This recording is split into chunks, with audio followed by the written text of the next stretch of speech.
सूक्ष्म शरीर जाएगा उधर परमात्मा चेतना तो मिलेगी। और सूक्ष्म शरीर में अपने अपने संस्कार होते, अपनी अपनी वासना होती है, उसके अनुसार उसको सत्ता तो भगवान की ज्यों की त्यों है, वासना के अनुसार वो चेष्टा करता है। जैसे बैटरी वाली गाड़ी हो या कोई भी गाड़ी हो, कार, तो उसमें चलने का पावर तो होता है, लेकिन ड्राइवर की जैसी जैसी इच्छा होती है उधर उधर गाड़ी घूमती है। ऐसे ये सूक्ष्म शरीर की जिधर जिधर वासना होती है उसी उसी शरीर में उसी वातावरण में जाता है।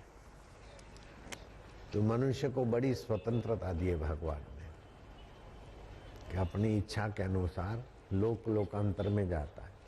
ये जो इस ब्रह्मांड के बिना कई ब्रह्मांड हैं, तो उन ब्रह्मांडों की व्यवस्था अलग है। इधर तुम्हारे 1000 साल बीत गए और उधर 12 दिन भी नहीं बीते, ऐसे ब्रह्मांड भी है। योग वशिष्ठ में आती है कथा है। जैसे तुम्हारा एक हफ्ता भी नहीं बीता, लेकिन तुम्हारे शरीर में जो बैक्टीरिया है उनकी तो कई पीढ़ियां बीत गई। ऐसे ब्रह्मा जी का एक दिन में तो 14 इंद्र बदल जाते और मनुष्य तो कितने ही बदल जाते होंगे। देवताओं का एक दिन होता है तो हमारा 1 साल बीत जाता है। तो देश काल के अनुसार भिन्न भिन्न व्यवस्थाएं हैं, लेकिन उन सभी व्यवस्थाओं की गहराई में ये भूताकाश, चित्ताकाश, चिदाकाश, ये चिदाकाश परमात्मा सब में ज्यों के त्यों है। तो अपने को पंच भौतिक शरीर ना माने, अपने को चित्ताकाश ना माने, लेकिन चित्ताकाश में जो विचार आते हैं अथवा भूताकाश में जो कुछ होता है वो सब जिससे दिखता है वो एक रस आत्मा अपने को जाने तो व्यापक ब्रह्म में एकाकार हो जाएगा। अनंत ब्रह्मांडों में आत्मवेता फैल जाते हैं। ये जो अपने को सूरज दिखता है ना, वो आकाश गंगा के सूरजों से सबसे छोटा सूरज है, लेकिन पृथ्वी से 13 लाख गुना बड़ा है। जब प्रलय होने को होता है तो आकाश गंगा का दूसरा, तीसरा, चौथा ऐसे 12 सूरज तपते हैं। दूसरा सूरज आते ही प्राणी जात तो स्वाह हो जाती।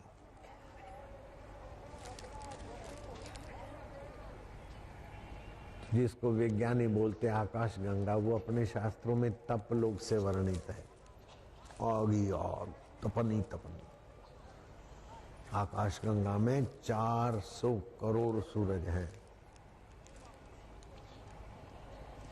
अग्निलोक, तपलोक बोलो। मेरे गुरुजी बोलते थे, लोग ये विज्ञानी बोलते हैं कि चंद्र में जाके आए, चंद्रलोक तक नहीं गए, ये तो ग्रह तक गए, चंद्र ग्रह तक। चंद्रलोक इन्होंने देखा ही नहीं। मैं गुरुजी के साथ था, मुसाफरी कर रहा था, तो किसी भक्त ने पढ़कर सुनाया टाइम्स ऑफ इंडिया कि साईं अमेरिका चंद्रलोक तक पहुंच गया है और 1 साल में अमेरिका वहाँ बड़ा होटल बनाएगा और richest people can stay there with in 1 year. धनी आदमी वहाँ रह सकेंगे। मेरे गुरुजी ने जरा सा, अरे बोले कुछ भी नहीं हुआ, छोड़ो, रिचेस्ट पीपल से तो नहीं बना पाएंगे। चंद्रलोक है ही नहीं, हो तो ग्रह है और साल भर में तो क्या नहीं बना पाएंगे। इस बात को 39 साल हो गए, अभी तक अमेरिका ने चंद्रलोक में होटल बनाई ऐसा हमने नहीं सुना।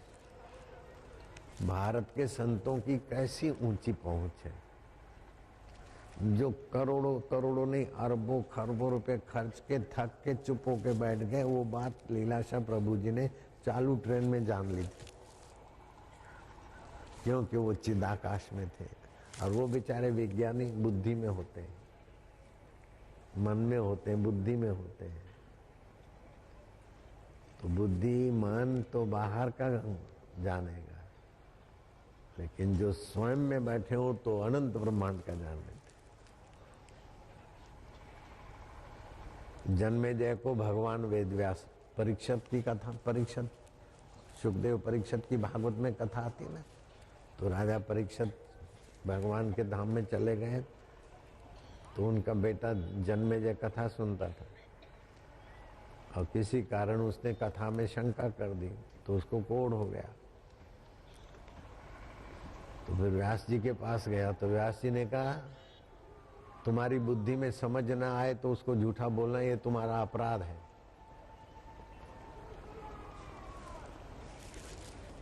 अब मैं तुमको बोलता हूं कि थोड़े दिन में तुम्हारे पास सौदागर आएगा, उसमें काला घोड़ा तुम्हें बहुत प्यारा लगेगा, तुम लेना नहीं लेकिन तुम लोगे, लो तो बैठना नहीं लेकिन तू बैठेगा, बैठे तो दक्षिण की तरफ मत भागना, तू जाएगा। और नदी के किनारे एक सुंदरी बैठी होगी, तू उससे बात नहीं करना लेकिन करेगा, बात करे लेकिन घोड़े पर साथ में बिठा कर मत लाना लेकिन तू लाएगा, साथ में लाए तो लाए लेकिन उससे विवाह मत रचना लेकिन तू विवाह रचेगा। और फिर बड़े बुजुर्ग ब्राह्मण किसी संत के दर्शन के लिए चले जाएंगे, छोटे छोटे छोरे टाइप होंगे, उनके द्वारा तू विवाह का कार्य संपन्न कराएगा। और वो तेरी जो ललना है वो ब्राह्मणों को परोस होगी तो जोर की हवा लगेगी और उसका दुपट्टा उड़कर वो ब्राह्मणों की पत्तल पे गिरेगा और वो ब्राह्मण छोरे छोरे हैं युवक हंसी उड़ाएंगे। तू तलवार नहीं निकालना लेकिन तू तलवार निकालेगा, उनका सिर मत काटना लेकिन तू काटेगा और उसे तुझे ब्रह्म हत्या लगेगी। संभल सके तो संभल। बोले महाराज आपने कह दिया, अब मैं वो घोड़ा लेने वाला ही नहीं हूं। बोले देखो एक तो मंद प्रारब्ध होता है, मंद तकलीफ होती है उसको तो आदमी अपने पुरुषार्थ से हटाता है, तीव्र तकलीफ होती है तो भगवान और संत और अनुष्ठान से हटती है, लेकिन तर तीव्र होती है ना तो होनी होके ही गुजरती। देखो तू बच सके तो बच, नहीं बच सका सब वहां। मेरे महाराज ने तो मना की लेकिन अब थोड़ा सा जाते, सुंदरी से बात नहीं करना लेकिन जरा सा करते, घोड़े पे नहीं लाना लेकिन जरा सा ले जाते, विवाह मत रचना लेकिन अब क्या है। ऐसा करते करते सब हुआ। तो चिदाकाश में वो सब पता है, परमात्मा में सदा वर्तमान काल है। ये तो हम मन बुद्धि में रहते ना, इसीलिए काल के 3 विभाग हो गए। जो गुजर गया उसको भूतकाल बोलते हैं, जो आने वाला है उसको भविष्य बोलते हैं, जो अभी गुजर रहा है उसको वर्तमान बोलते हैं। लेकिन ये भूत और भविष्य वर्तमान में ही सिद्ध होते हैं। वर्तमान के बिना भूत और भविष्य का ज्ञान किसको होगा। तो सदा जो वर्तमान है चिदाकाश परमात्मा, उसी से भूत और भविष्य होता है। तो परमात्मा में जिनकी स्थिति होती है वो बता देते हैं कि ऐसा होगा, ऐसा हुआ था। मेरे गुरुजी कभी ऐसी सी बात बोल देते हैं कि उस समय तो मुझे आश्चर्य लगता था, ये पहली बार आया हो गुरुजी, लेकिन अब पता चला कि उन महापुरुषों के लिए सब सहज में है। तो आपको वर्तमान चिदाकाश में ठहराने के लिए मैं हरि ओ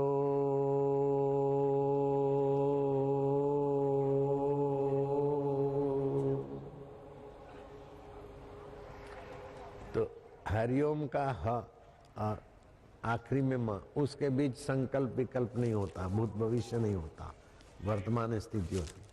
15, 20, 25 मिनट रोज करो तो आप वर्तमान तत्व में चिदाकाश में थोड़ी विश्रांति पाओ, उससे सामर्थ्य आएगा, उससे भगवान का आनंद प्रकट होगा और बुद्धि में विलक्षण लक्षण प्रकट होने लगेंगे।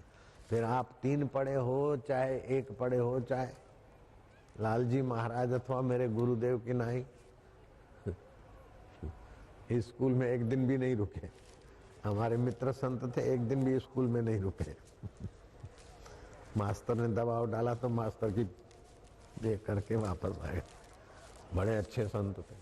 हमारे गुरुजी भी शायद एक दिन रुके होंगे कि नहीं, वो साइन करते थे ना तो मैं देखता था। मैं कह सकता हूँ कि गुरुजी शायद 1 दिन 2 दिन रुके होंगे कि नहीं। साइन करने में, अक्षर लिखने में गुरुजी को समय लगता था। हम तीसरी पढ़े तो हमको समय नहीं लगता, लेकिन गुरुजी कितना पढ़े होंगे। सारी पढ़ाइयाँ जहाँ पूर्ण हो जाती, ऐसा पढ़े हुए महापुरुष के लिए हम कैसे कह सकते कि गुरुजी नहीं पढ़े थे। सारी पढ़ाइयों के मूल में पहुंचे थे। ब्राह्मी स्थिति प्राप्त कर, हमारी पढ़ाई आप लोगों की यहाँ ये ग्रेजुएशन कुछ भी नहीं है उसके आगे। तो गुरुजी उसमें स्थित थे, तो उनके लिए तो तुरंत राम सुखदास महाराज भी तुरंत बात बता देते, और भी दूसरे कई संत।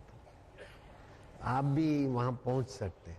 वास्तव में सभी वहां पहुंचे हुए हैं, लेकिन वहां का पता नहीं। हर तरंग पानी से जुड़ा है, ऐसे सभी का मन परमात्मा से जुड़ा है, लेकिन बाहर भाग भाग के तुच्छ हो गया। रात्रि को आते हैं तो बेहोशी में, अज्ञानता में चले जाते हैं, लेकिन रात को भी अगर होश में आकर परमात्मा के निकट पहुंचो तो आपकी निद्रा योग निद्रा हो जाएगी, आपका कर्म कर्म योग हो जाएगा। इसलिए मुझे 75 साल हो गए ना, तो मैं लंबा चौड़ा भाषण या सत्संग विस्तार वाला नहीं करना चाहता हूँ।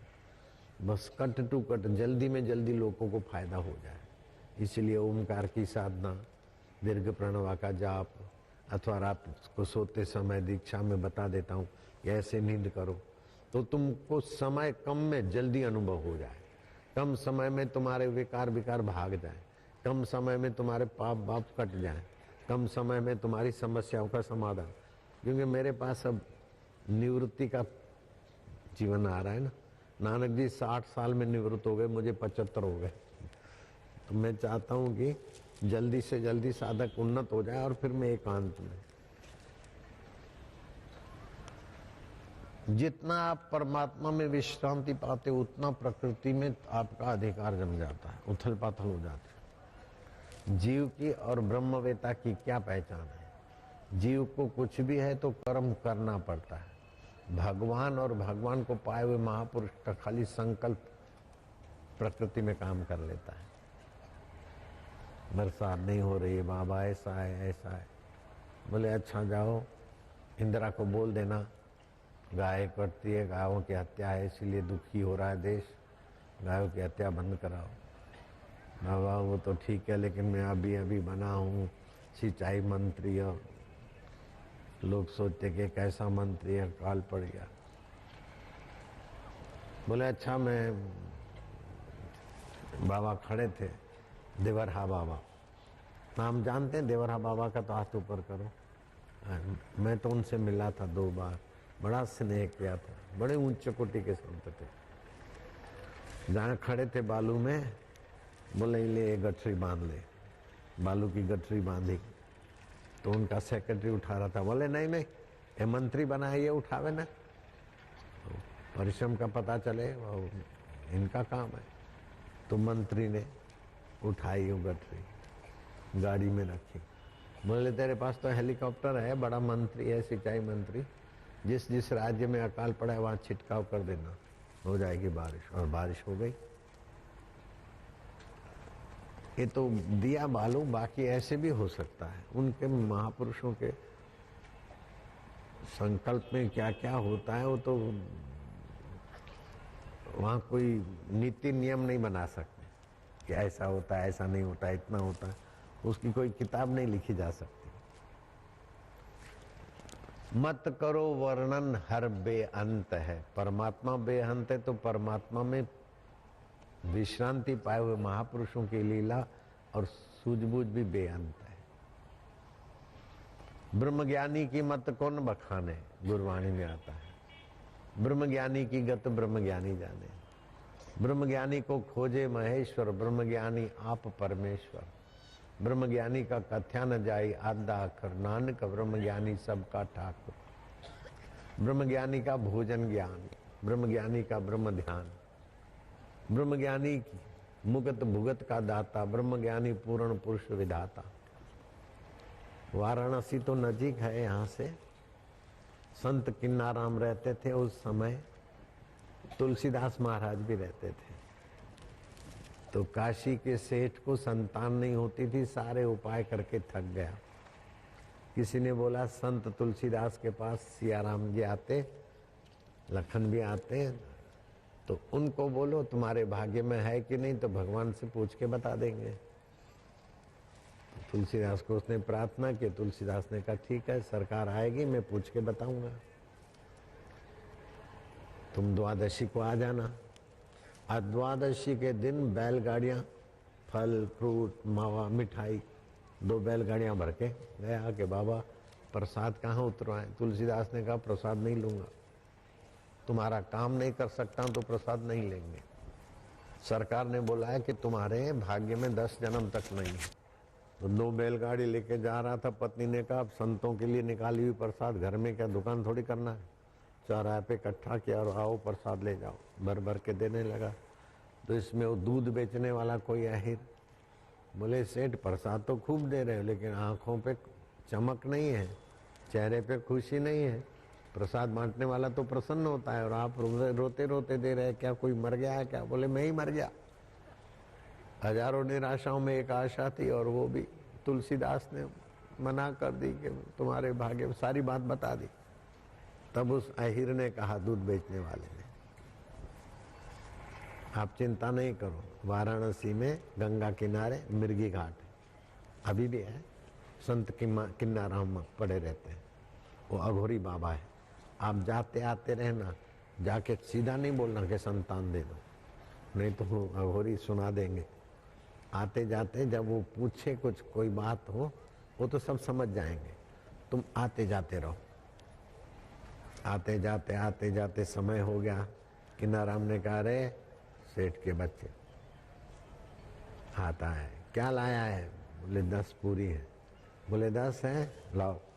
खाया, बोले 10 दिए, जितनी पूरी थी उतने बेटे दिए। अब साल भर में तो 2 बेटे आ गए। भाई ने कहा तुलसीदास के यहाँ पहले ले जाएंगे फिर किन्नाराम के यहाँ, पहले तुलसीदास का आता है निवास।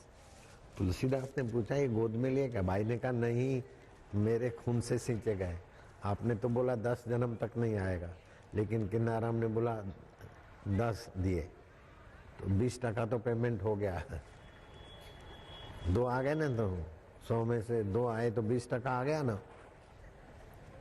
तुलसीदास को लगा कि मेरे को तो राम जी ने बोला 10 जन्म तक नहीं है और किन्नाराम ने बोला 10 दिए, तो 2 तो हो ही गए। प्रभु जी कब पधारेंगे मैं यही पूछूंगा। प्रभु जी से पूछा तो प्रभु ने कहा तो तुमने तो पूछा उसका बैलेंस कितना है, उसके भाग्य में है कि नहीं, और किन्नाराम ने तो चिट्ठी फाड़ दी, तो फिर पूरा करना पड़ता है ना। तब से वो कहावत हो गई, जो न करे राम सो करे किन्नाराम, जो न करे राम सो करे किन्नाराम।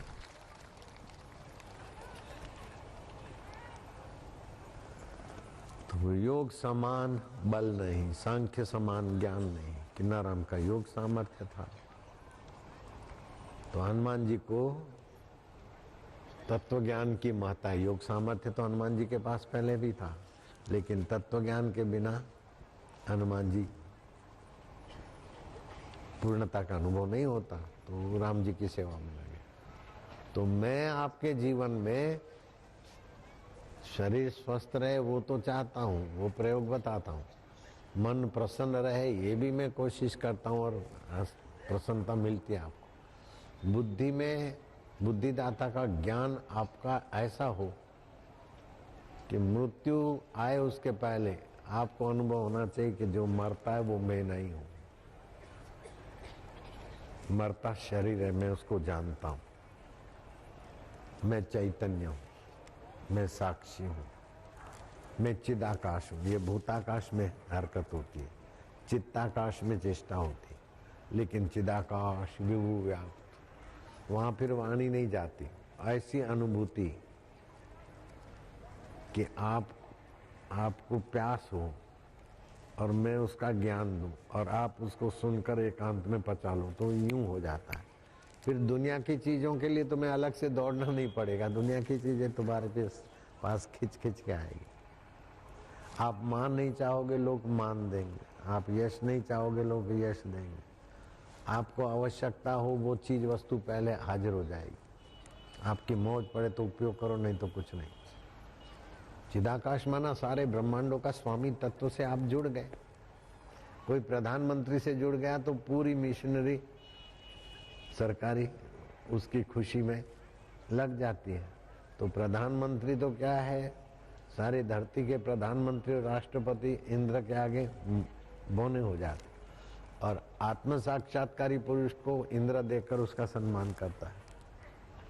ब्रह्म ज्ञानी संग धर्मराज करे सेवा, आत्म साक्षात्कारी पुरुष के चरणों में हम आए तो मरने के बाद यमराज भी हमारा आदर करते हैं।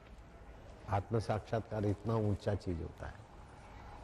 भगवान के दर्शन करने के बाद भी आत्म साक्षात्कार तो बाकी रह जाता है।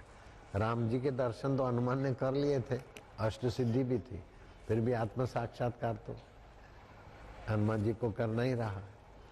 श्री कृष्ण के दर्शन तो अर्जुन ने किए थे, विराट रूप दिखा, भयभीत हुए, पहले विषाद में गए, लेकिन श्री कृष्ण ने जब अर्जुन को चिदानंद तत्व का ज्ञान दिया तब अर्जुन को हुआ कि नष्टो मोह स्मृति लब्ध्वा।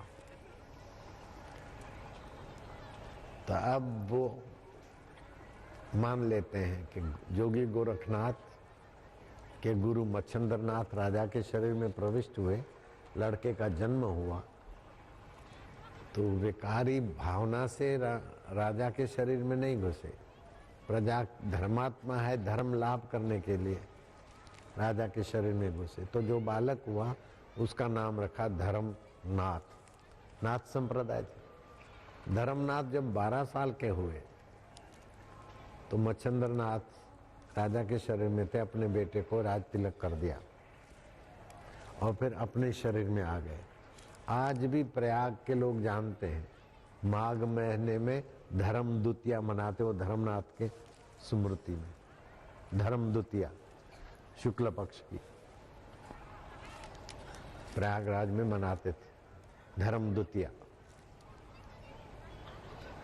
तो ये योग का बल है, लेकिन तत्व ज्ञान तो उससे भी ऊंची बात।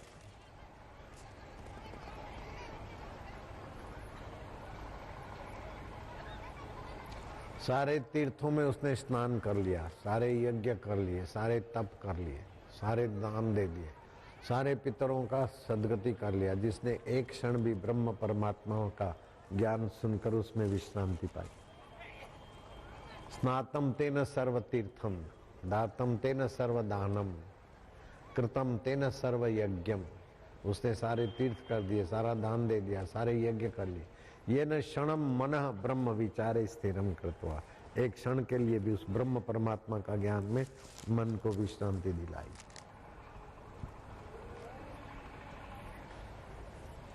तो जो भी करो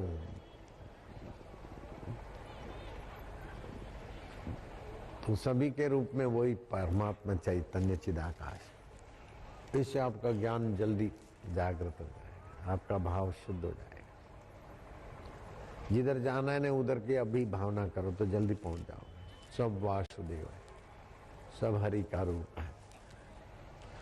तो मोकलपुर के बाबा ने मारा डंडा तो साधु को, जो बोला था ना ईश्वर की प्राप्ति किए बिना नहीं जाऊंगा। ये चंद्रमा, ईश्वर बोलते मैं चंद्रमा हूं, मैं सूरज हूं, मैं हवाएं हूं, वृक्षों में पीपल मैं हूं, पृथ्वी में गंध गुण मेरा है। तो उसको तो मानता नहीं, नया भगवान कौन चाहे धड़ा। उसको पता चल गया वास्तव में सब वासुदेव वासुदेव।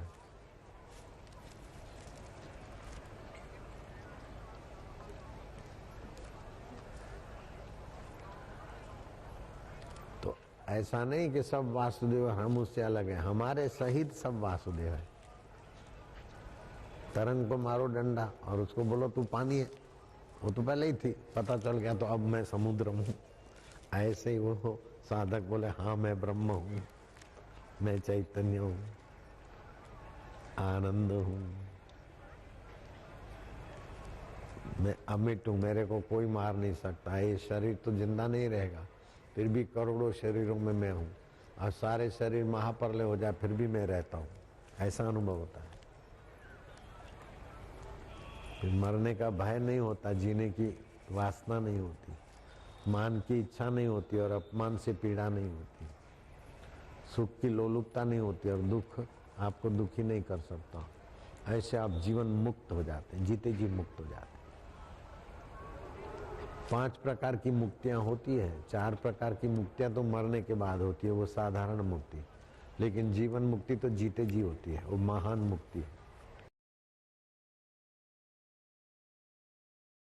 आप पूजा करते अच्छा है, जो भी सत्कर्म करते, लेकिन ईश्वर के होकर करोगे ना तो बड़ा सरल हो जाएगा। आपकी त्रुटियां ईश्वर निकाल देंगे। और आपको, जैसे बच्चा अपने तरफ से चलता है अच्छा है, लेकिन पिताजी की उंगली पकड़ता है तो सुरक्षित होता है, और पिताजी जब हाथ पकड़ ले तो बच्चा और सुरक्षित हो जाता है। ऐसे मैं भगवान का हूँ। हम भगवान का स्मरण करते हैं तो समझो भगवान की उंगली तो पकड़ी, लेकिन बीच में हमारी आदतें, हमारे विकार हमको गिराते रहते कि प्रभु हम तुम्हारे हैं। तुलसीदास ने ऐसे ही किया, भगवान के गले पड़ गए। आप भी भगवान के गले पड़ो।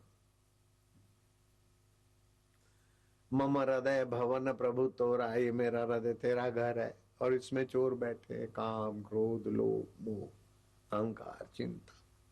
मम हृदय भवन प्रभु तोरा, ताई बसे आई बहु चोरा। बहुत चोर घुस गए। मैं एक कल अमित बट मारा, मैं अकेला यात्री हूं और ये विकार पांच पांच है, मेरे को गिराते रहते। कोई सुने नहीं मेरी पुकारा, रघुनायक बेगी करो संभारा। ये प्रभु जल्दी मेरी संभाल लो, नहीं तो फिर भगवान को डांटते भी हैं। देखो भक्त कैसा, नहीं तो अपयश होगा तुम्हारा। बोले भगवान का साधु, भगवान का भक्त होकर ऐसा करता, आपका अपयश होगा। मेरे को वो भी चिंता है। कैसे कैसे भक्त और भगवान स्वीकार कर लेते। मैं एकल अमित बट मारा, को सोने नहीं मोर पुकारा। रघुनायक बेगी करो संभारा, जल्दी मेरी संभालो, नहीं तो अपयश हो ही तुम्हारा। अरे ये साधु हो कैसा करता, अरे पुजारी हो कैसा करता है। तो पुजारी साधु तो भगवान के नाम से होते। अब मेरे से ऐसा हो तो आपका इज्जत का सवाल करो, जल्दी मेरे को बचाओ। भगवान तोतली मोतली भाषा भी अपने वाले की मान लेते। तो मैं भगवान का हूं, भगवान मेरे हैं, ये निश्चय जितना दृढ़ होगा न, 95% तो साधना उसमें ही हो जाती, बाकी रही 5%। उसमें 3% तो आप अनुष्ठान और सत्संग आदि, 2% विश्रांति योग। बस। और विश्रांति योग की ऐसी तरकीब है कि आपको लगेगा करे रे हम इतना दिन क्या कर रहे थे। आप रोज नींद करते, लेकिन नींद को विश्रांति योग बना लो। रोज कर्म करते, कर्म को कर्म योग बना लो। बस। कर्म किए बिना तो नहीं रह सकते, उसमें कर्म में योग जोड़ दो। नींद किए बिना नहीं रह सकते, उसमें नींद योग जोड़ दो। बस। नींद कंपलसरी है, कर्म भी कंपलसरी है। जो स्वाभाविक होता है उसमें खाली योग जोड़ दो। बस। मुफ्त में दोनों हाथ में लट्टू, दाढ़ी की दाढ़ी बाबा का बाबा। मेरे को तो ऐसा मिल गया खूब, दाढ़ी की दाढ़ी बाबा का बाबा, मुफ्त में मिल गया खजाना। कंगाल आदमी अरबोंपति होना चाहे तो मर जाएगा मेहनत कर करके, लेकिन अरबोंपति के गोद में चला गया तो उसी दिन अरबोंपति हो गया। ऐसे आप तो भगवान के गोद में चले जाओ।